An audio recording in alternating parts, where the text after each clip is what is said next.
Dios, lo que Dios te ha dicho no se va a cumplir estando tú en el mundo. No se va a cumplir estando tú corriéndole a Dios. Lo que Dios ha dicho sobre ti se va a cumplir en la casa de Dios, en el pueblo de Dios y de rodillas delante de Dios. Desde Villahermosa, La Romana, República Dominicana, el Ministerio Resplandeciente, Pastor José Pérez Polonia, te invita a escuchar una palabra que resplandecerá tu vida, consciente del llamado y la responsabilidad de transmitir el mensaje de Dios a esta generación. Dios nos bendiga rica y abundantemente en esta preciosa noche. Muy agradecido del Señor que Dios nos permite en su infinito amor, en su misericordia y en sus bondades vivir un día nuevo, y no solamente eso, sino también hacer uso de la palabra del Señor. En este momento pues vamos a estar ministrando la palabra del Señor, y espero que esta palabra sirva de aliento y de esperanza para mucha gente, que esta palabra pueda ministrar muchas vidas. Ese es el propósito de Dios, es nuestro propósito al ministrar la palabra de Dios. Esta palabra pueda llegar a muchas personas. En este momento vamos a estar haciendo uso del libro de Números, el capítulo 14, específicamente el versículo 25. Y así dice la palabra de Dios, para la gloria del Dios Padre, Hijo y Espíritu Santo. Ahora bien, el amalecista y el cananeo habitan en el valle. Volveos mañana y salid al desierto, camino del Mar Rojo. Dios bendiga nuestras vidas a través de su palabra en este momento. Bien, hoy estaremos predicando bajo el tema cuando otro te mete en proceso. Cuando otro te mete en proceso. Amado, para nadie es un secreto que nosotros los seres humanos vivimos en sociedad. Y la sociedad es la unión de muchos seres humanos que se unen para vivir juntos en una determinada región o en un país, siguiendo leyes, normas y cultura, costumbres y cuantas cosas. Eso es la sociedad. Entonces nosotros los seres humanos tenemos la necesidad de vivir en sociedad. Como miembro de la sociedad, amado, tenemos que reconocer que todas las decisiones que nosotros tomemos van a repercutir en la sociedad donde nosotros vivimos, ya sea para bien o ya sea para mal. Pero todas las decisiones que nosotros tomemos las vamos a tomar, pero van a afectar, ya sea para bien o para mal, a la sociedad. Tenemos que reconocer, amado, que como miembro de la sociedad no podemos pensar en nosotros mismos. Cuando el ser humano, que es parte de la sociedad, se concentra en él mismo y se hace egocéntrico, tristemente terminará siendo un parásito en la sociedad, porque la sociedad se trata de esto: aportar, cooperar, para que otro me aporte a mí y coopere conmigo también. También tenemos que reconocer, amado, que dentro de la sociedad tenemos un núcleo más pequeño, llamado familia, que es el sostén mismo de la sociedad. Entonces, todas las decisiones que una persona tome como miembro de la familia va a afectar para bien o para mal a su familia. De igual forma como afecta en la sociedad, todas las decisiones que un individuo puede tomar afecta para bien o para mal a la sociedad. De igual forma también afecta para bien o para mal a la familia. Si eres un individuo que aporta a la sociedad, tu trabajo, tu profesionalismo, tus impuestos, todas tus cosas, será de bienestar y de beneficio a la sociedad.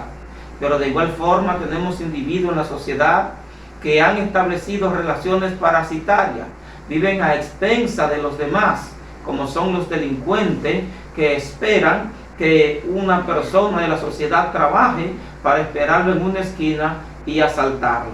Tristemente, la sociedad no es como nosotros quisiéramos. La sociedad perfecta no existe. Por eso nos abarca hoy el tema, cuando otros te meten en proceso. De forma que hay cosas que nosotros vamos a estar pasando, que nosotros no la auspiciamos, que nosotros no la buscamos, que dimos todos los brincos y los saltos para que eso no sucediera. Hicimos toda la diligencia, nos manejamos con prudencia para que esas cosas no sucedieran.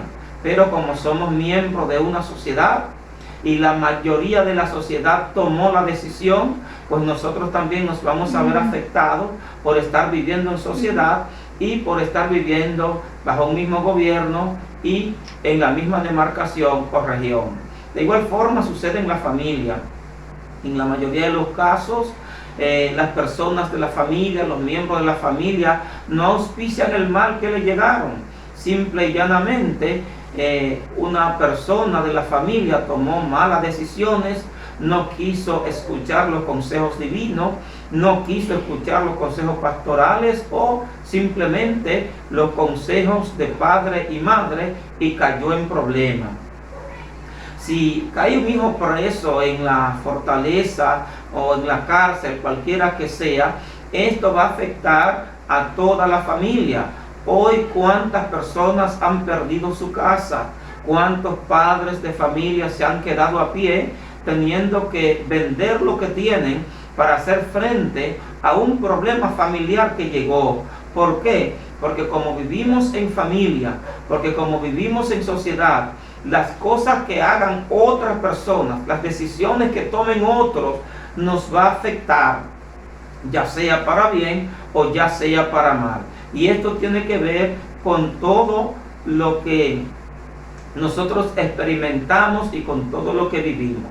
Como esto es así, amado, y esto ha sido una constante en la sociedad, no solamente en la sociedad dominicana, que es la nuestra, sino donde quiera que los seres humanos viven en sociedad.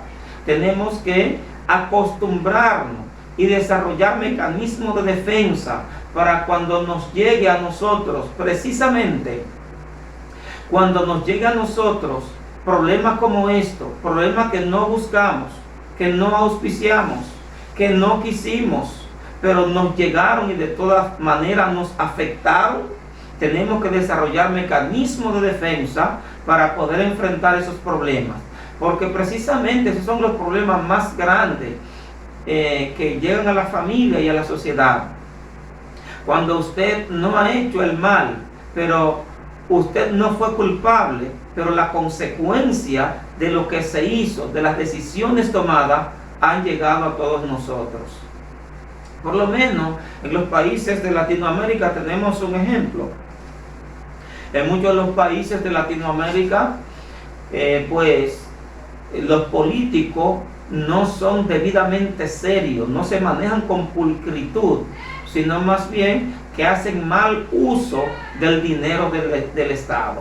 Al hacer mal uso del dinero del Estado, esto auspicia que las naciones y los países caigan en pobreza y en ocasiones pobreza extrema.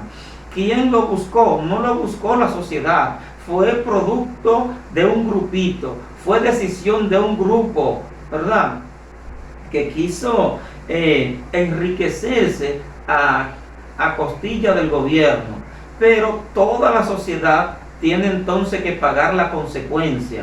Por eso nos abarca hoy el tema, cuando otros te meten en proceso. Tenemos que saber cómo nos vamos a manejar cuando otros nos meten en proceso. Recuerden que cuando hablamos de proceso estamos hablando de pruebas, de situaciones o de problemas, ya sean que nos hayan llegado por razón del destino o ya sean que otros nos hayan metido en problemas, como es el tema de hoy. Tal fue la condición de Israel, de acuerdo a lo que hemos leído en Números capítulo 14, versículo 25. Ahí está lo que es la historia de Israel.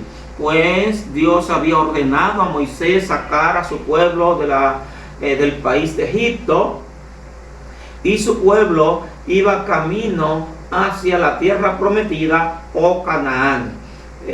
Específicamente ellos cruzaron el Mar Rojo, Dios se lo llevó por esa vía, y la mayoría de los estudiosos bíblicos coinciden en decir que el periodo de tiempo que estuvieron los israelitas desde Egipto hasta llegar al frente de la tierra prometida, a la orilla del Jordán, pues fue aproximadamente 6 meses.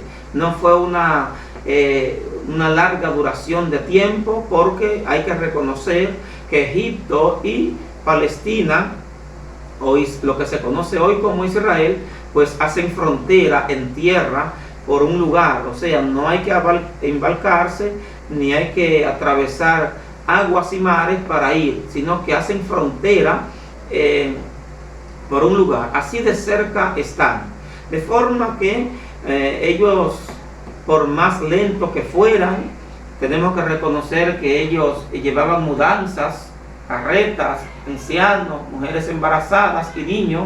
No podían ir muy rápido, pero al paso que fueran, ya aproximadamente a los 6 meses, ellos estaban para entrar a la tierra prometida.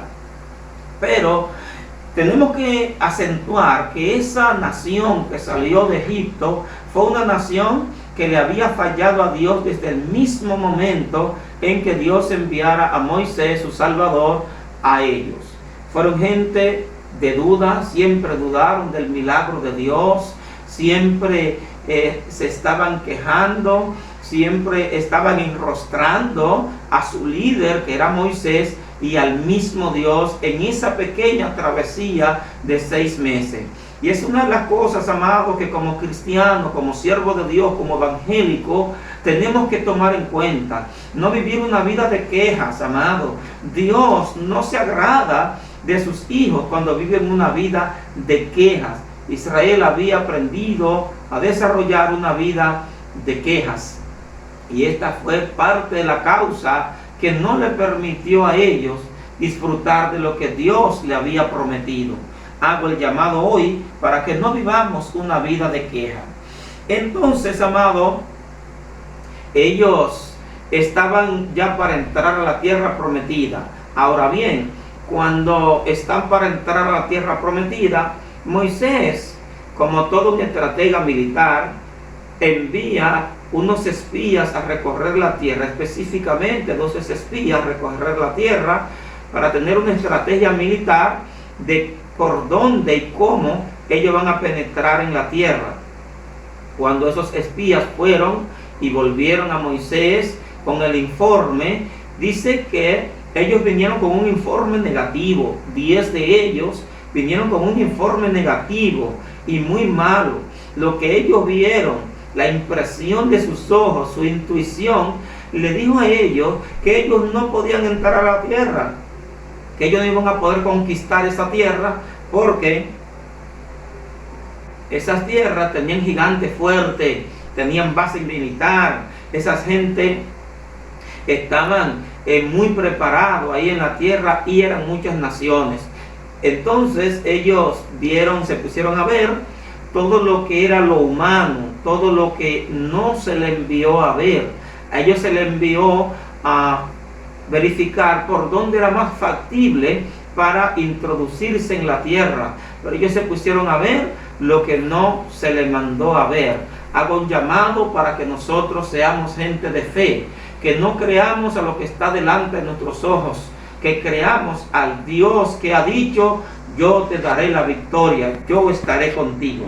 Lo cierto es, amado, que después de haber desarrollado una vida de duda y de murmuración en contra de Dios y de su siervo, esta fue una experiencia que colmó la paciencia de Dios. Cuando esas gente, esos 10 espías vinieron con ese informe diciendo que había sido un fracaso salir de Egipto para poseer esas tierras, que había sido un fracaso, puesto que no la iban a poder tomar por la condición misma de los habitantes de la tierra. Dice acá que ellos hicieron una gran turba y todo el pueblo se alborotó, y lo que parecía ser ya lo que era el principio de la victoria, que ellos trajeran el informe correcto de por dónde se introducirían en la tierra, vino a ser la más grande de las derrotas para ellos, porque no tuvieron la fe de que el Dios que le había prometido la tierra, pues se la iba a dar. Y ellos alborotaron toda la congregación, al grado tal, amado, de que toda la congregación a una se volvió en contra de lo que Dios había establecido y en contra de lo establecido por Moisés también. Esta fue causa de que ellos enfrentaran a dos varones que dieron su reporte como Dios esperaba de ellos y como Moisés esperaba de ellos. Josué y Caleb dijeron que Jehová estaba con la nación de Israel, que Dios era su escudo, que Dios era su esperanza, que Dios era torre fuerte delante de ellos, y que si el brazo de Jehová estaba con la nación, lo comerían como pan, que tuvieran ánimo, que no descalleciera el ánimo de la nación, porque entrarían y poseerían una tierra que fluiría leche y miel. Entonces aquella gran multitud se volcaron en contra de esos dos varones que hablaron conforme a la ley de Dios y de Moisés e intentaron apedrearlo. Pero claramente que dice que cuando ya ellos tomaban la decisión para apedrear a Josué y a Caleb, la gloria de Dios se apareció y llenó el tabernáculo. Fue causa de que ellos se retuvieran de la decisión que ya habían tomado de apedrear a los dos siervos de Dios. Tenemos que saber esto, amado, que en medio del peligro, que en medio de cuando se levantan gentes y gigantes en contra de ti, la gloria que Dios ha establecido sobre ti te va a cubrir, te va a amparar y te va a librar de la mano de aquel que ha determinado el mal contra ti. El mal no llegará a ti, porque la gloria de Jehová que cubrió a Josué y a Caleb, también a ti te va a cubrir. Entonces, ¿cuál fue la decisión de Dios? Dios le dijo a Moisés: Moisés, quítate delante de mí, porque voy a destruir esta nación. Ya no soporto más burla, ya no soporto más mentira, ya no soporto más duda, no soporto que estén hablando en contra de ti y en contra de mí. Los raeré de sobre la faz de la tierra, y entonces de ti levantaré una nueva descendencia y te pondré sobre gentes mejores. Entonces el furor y la ira de Dios se habían manifestado muy poderosamente en contra de la nación. Moisés se levanta y le dice al Señor: Señor, recuerda lo que tú dijiste y lo que nosotros escribimos en tu ley, que tú eres Dios grande, fuerte y poderoso, lento para airarte, de grandes misericordias y que te conduele del mal. Por favor, conduélete de esta nación, conduélete de estos pecadores y perdónale. A más de eso, ¿qué dirán las naciones que han oído que sacaste con mano fuerte y con brazos extendidos a esta nación del país de Egipto para darle esta tierra? ¿Qué dirán luego que todos mueran? Que no pudiendo tú entrarlo a la tierra prometida, tuviste que matarlo en este desierto, y nunca tal cosa se diga de tu nombre. Por favor, perdónale y dale la oportunidad de vivir. Y dice aquí la palabra de Dios que Dios oyó el consejo de Moisés y bajó su ira. Cuando Dios bajó su ira, le dijo: Moisés, escribe esto, porque tan cierto como vivo yo, dice Jehová de los ejércitos, todos los adultos que vieron mi gloria en Egipto, y que comieron el pan y que bebieron el agua y que estuvieron sostenidos por mi brazo en esta travesía de estos meses en el desierto, ellos no entrarán en mi reposo, sino que ellos morirán. Lo voy a matar en el desierto. Y esos niños que ellos dicen que los traje para hacer presa de guerra y que las mujeres y los niños caerán en manos de enemigos, esos niños son los que voy a entrar a la tierra prometida y ellos caerán en este desierto. Por lo cual te digo, desvuélvanse ahora camino al Mar Rojo y allí estarán vagando por 40 años. ¿Qué problema grande este? Lo que pudo haber sido o lo que ya estaba delante de ellos, una decisión, un periodo de tiempo de 6 meses, de repente se le convierte en 40 años. ¿Quiénes tomaron esta decisión? Los adultos. ¿Quiénes fue que fallaron? Los adultos. ¿Quiénes fueron que tentaron a Dios y que auspiciaron que lo que pudo haber sido en 6 meses se convirtiera en 40 años? Los adultos que no le creyeron a Dios ni respetaron a su líder. Los niños nada tenían que ver con esto.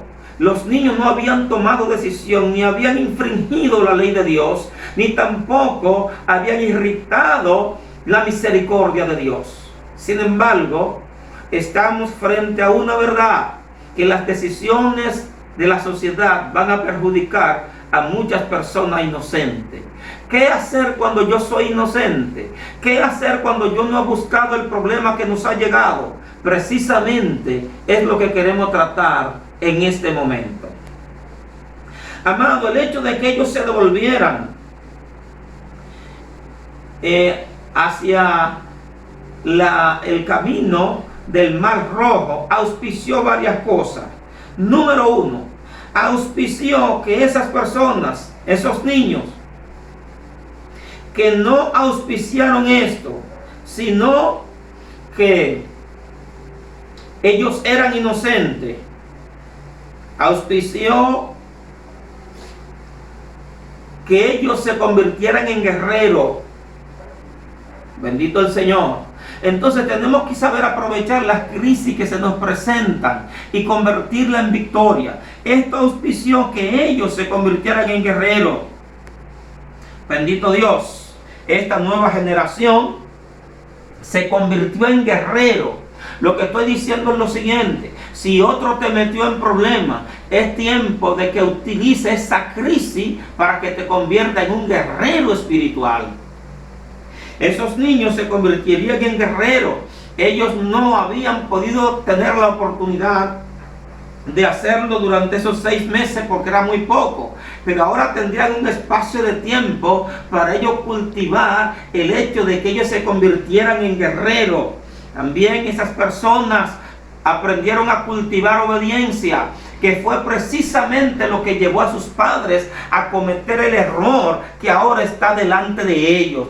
Pero esta nueva generación aprovecha esta crisis nacional para convertirse en unas personas obedientes. Hoy estamos pasando crisis y creo que es tiempo de que nosotros nos convirtamos en guerreros en medio de la crisis, que aprendamos también a desarrollar obediencia. Hoy le estoy hablando a personas que no habían podido ser obedientes a sus pastores, hijos que no habían podido ser obedientes a sus padres, empleados que no habían podido ser obedientes con sus empleadores. Hoy hay una palabra: la crisis te va a enseñar a cultivar obediencia. Pues la Biblia establece que cuando entraron a los 40 años después de eso, amado, era una generación obediente y sumisa a Dios y a su líder, porque en medio de la crisis aprovecharon la crisis para crecer espiritualmente. Entonces, también otra cosa que sucedió con ellos es que ellos alargaron el milagro que Dios había establecido quizás por 6 meses durante ellos estuvieran para entrar a la tierra prometida. Ahora el milagro se ampliaría, en vez de 6 meses, se ampliaría a 40 años. Lo que estoy diciendo es lo siguiente, y quiero que mucha gente me entienda y me escuche. que cuando suceden crisis, tienes que prepararte para que el milagro de Dios sea más grande en tu vida, para que el milagro de Dios sea más poderoso, para extender el milagro, para que la gloria que estaba proyectada para que la viera durante meses, entonces el milagro y la gloria de Dios se extienda durante mucho tiempo sobre ti, sobre tu casa, sobre tu ministerio, sobre tu familia. Tienes que estar preparado cuando otros te meten en problemas para que vea el milagro de Dios extenderse a su máxima expresión. Varón de Dios, si otro te metió en problemas en el ministerio, es tiempo de que el milagro de Dios se extienda sobre tu vida. Otra cosa que ellos aprendieron, amado, fue a comer el maná del cielo y a beber agua de la roca. No durante 6 meses, sino durante 40 años. De forma que la experiencia que habían tenido por 6 meses, el hecho de que otros lo metieran a ellos en problemas, ahora ellos aprovecharon para comer maná del cielo durante 6 meses. Sierva de Dios que me escucha, ¿te ha metido tu hijo en problemas? ¿Tu marido te ha metido en proceso, en prueba? Prueba que tú no buscaste. Otro te metió en proceso. Déjame decirte, tengo una palabra de Dios para ti. El maná del cielo, el sustento del cielo, el agua de Dios está preparada para ti. No durante un corto tiempo como tú pensabas, sino que la visitación de Dios sobre ti y el maná del cielo vendrá y se ampliará. Tomará cobertura grande y especial sobre ti en este tiempo. Gloria a Dios. Maravilloso el Señor. Amado, otra de las cosas que ellos aprendieron fue a no quejarse. Aprendieron una experiencia de sus padres para no repetir esa experiencia. Los padres decían una palabra todos los días: ojalá nosotros muriéramos en este desierto. Ojalá nos hubiéramos muerto en Egipto. Era que no había suficiente sepulcro en Egipto, que nos ha traído a este desierto a morirnos de hambre y de sed. Todos los días hablaban de morir. Y a final de cuentas, ¿qué sucedió con ellos? Sus cuerpos cayeron en ese desierto. Tenemos que reconocer que todo lo que proclamamos con la boca, que todo lo que nosotros utilizamos, el poder de la palabra, tarde o temprano se va a consumar, se va a cumplir en nuestras vidas. Amado, la Biblia tiene varios ejemplos sobre esto, de gente que proyectaron cosas malas sobre ellos, que dijeron que iban a morir, no pusieron la fe delante de ellos, sino que pusieron las dudas de Dios y terminaron muriendo, amado. Hoy aprovecho para decirte, no proclame cosas malas sobre ti, no proclame con tu boca, no abra tu boca para hablar palabras negativas sobre ti, sobre tu familia, sobre tu iglesia, sobre tus pastores, porque de alguna manera las palabras tienen un poder demasiado grande. ¿Qué le dijo la viuda Elías? Recojo un leño para hacer la última arepita, comérmela con mi hijo y echarnos a morir. Ella proclamó que su hijo iba a morir.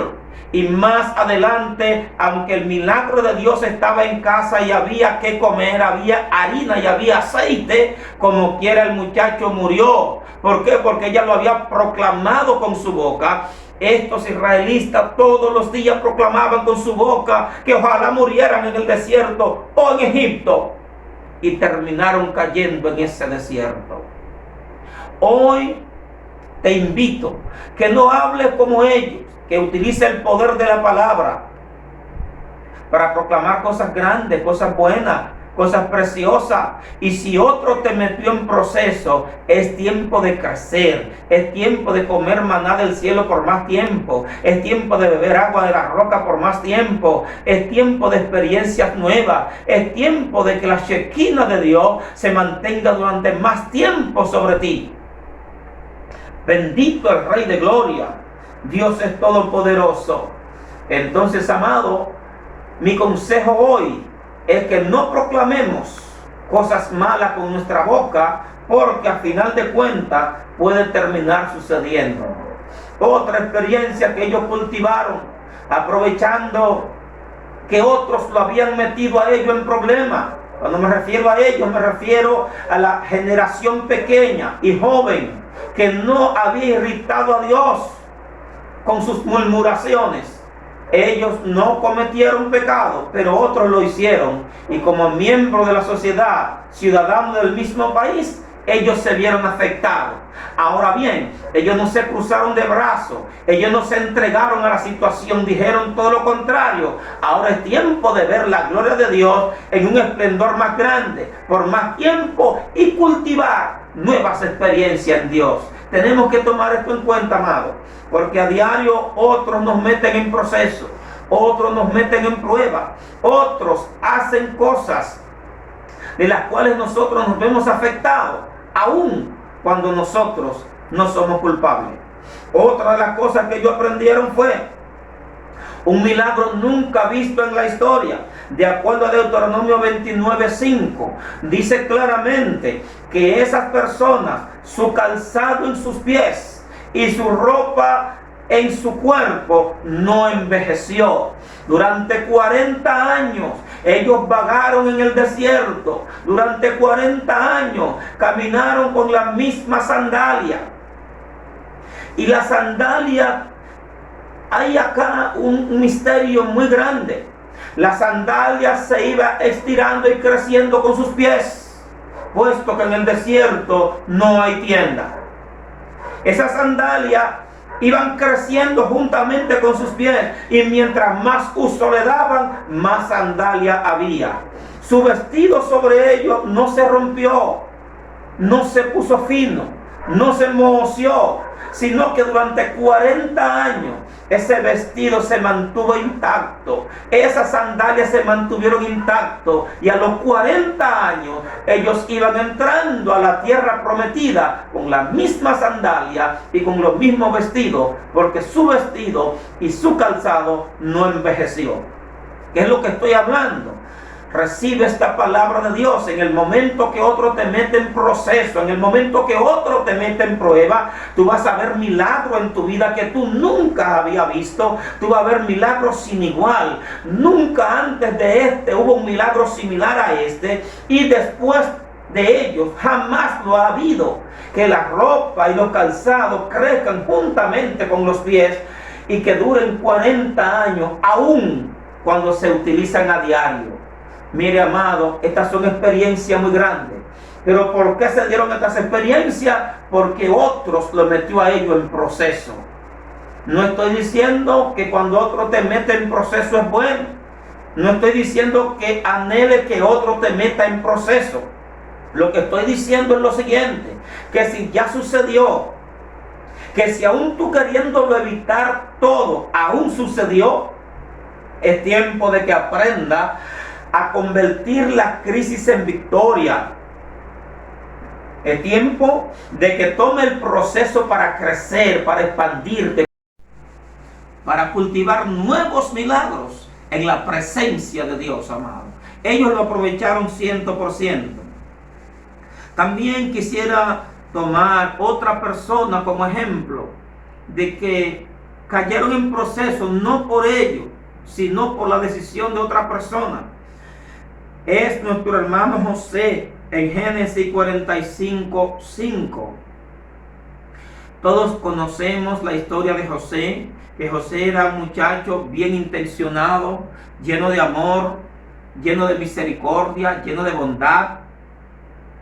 Un hombre de Dios, amado, que a pesar de que era niño, tenía un corazón limpio y amoroso para todos, especialmente para sus padres y sus hermanos.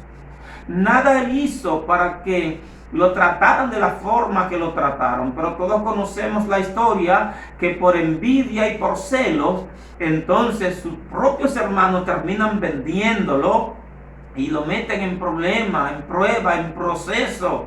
El muchacho duró aproximadamente unos 13 años, muy difícil. Esto, de acuerdo a la Biblia, se inició aproximadamente a los 17 años y el proceso terminó aproximadamente a los 30 años. Amado, 13 años es mucho. Cuando no auspiciaste eso, cuando no lo buscaste, Josué no pidió sueño al Señor. Fue Dios que decidió darle sueño.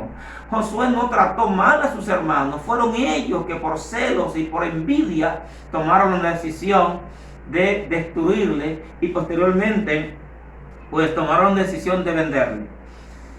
Pero en 45:5 de Génesis, José le dice esto a sus hermanos: no teman, ni le pese haberme vendido, porque para preservación de vida Dios me ha traído a Egipto.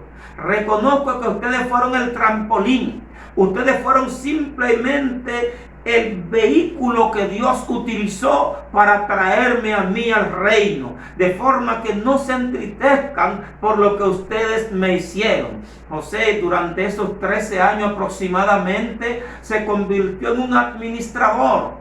Tanto en la casa de Potifar como en la cárcel se le dio el cargo de administrador.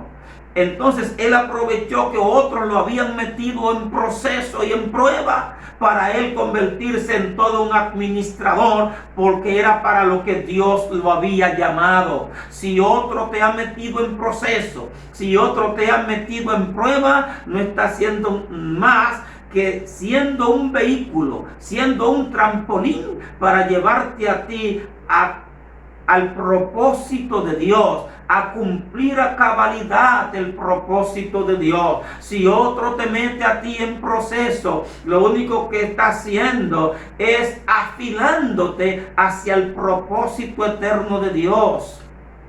Durante ese periodo de tiempo, José aprendió algo que no había aprendido en la casa de su padre. Mientras estaba en la casa de su padre, solamente él sabía soñar, pero no sabía interpretar. El proceso que otros lo metieron le dio la capacidad de ser intérprete de sueños. Bendito Dios, ¿qué es lo que estoy diciendo? Si otro te metió en proceso, si otro te metió en prueba que no buscaste, es tiempo de que cultives nuevas experiencias, nuevos dones, nuevos talentos en el Señor, porque precisamente eso es lo que es proceso. Dios te está procesando, te está cultivando, está quitando de ti las escorias hasta dejar el oro puro, brillante, que quiere que tú seas para su gloria. Así fue con José. Ellos no sabían que lo estaban preparando para el cumplimiento de sus sueños que había visto en la casa de sus padres. Cuando otros te metan en proceso, lo único que estarán haciendo es preparándote a ti para la perfecta voluntad de Dios, afilándote a lo que ya Dios ha determinado para ti, puesto que el propósito de Dios no lo puede detener nada ni nadie. Una última persona que quiero hacer referencia en la Sagrada Escritura de procesos que no se buscaron pero que llegaron a sus vidas es el profeta Daniel. Todos conocemos la historia de Daniel. Daniel no era de las personas que había pecado grandemente delante de Dios, pero como miembro de la sociedad, como ciudadano de su país, cuando ellos fueron tomados como esclavos, también le tocó ser esclavo en tierra ajena, específicamente en Babilonia. Daniel no se buscó eso. Probablemente, posiblemente, la gran parte de la sociedad israelita era la que había pecado, porque conocemos de Daniel que era un hombre de Dios 100%. Sin embargo, Daniel llega allí, y luego que llega allí, Nabucodonosor, en el capítulo 2 del libro de Daniel, tiene un sueño que más adelante se le olvida. El rey manda a buscar a todos sus sabios porque el sueño se le ha olvidado, pero él sabe que en el sueño el Altísimo está hablando con él, el Altísimo le está diciendo algo, pero él no se recuerda el sueño. Entonces él le pide a sus sabios, disque sabios, que le digan qué se soñó y que luego le den la interpretación del sueño. Ellos no saben lo que se soñó Nabucodonosor. Ellos dicen: nunca ningún hombre ha pedido tal cosa a mi rey. ¿Cómo es posible que vamos a adivinar lo que tú te soñaste y luego te vamos a dar la interpretación? Esto no es posible. Esto se escapa de las posibilidades humanas. Nabucodonosor se incomoda con todos los sabios, dentro de los cuales estaba considerado Daniel como sabio, porque Daniel, hay que saber que era un gran profeta. Estaba en el inicio de su ministerio, pero era catalogado entre los sabios porque ya el Espíritu de Jehová reposaba sobre él. Nabucodonosor ordena entonces que todos los sabios de la tierra mueran, dentro de los cuales estaba Daniel como sabio. ¿Qué problema es este? Porque Daniel no fue que hizo el pecado para llegar ahí. Daniel no fue que se soñó el sueño, fue Nabucodonosor. Pero ahora, por el sueño de Nabucodonosor, ordena que todos mueran, incluyendo a Daniel, sin haber hecho nada. Esta siempre va a ser una constante. Vamos a caer en pruebas y en procesos que otros nos van a meter. Precisamente por eso hoy el tema es la palabra de Dios, cuando otros te meten en proceso.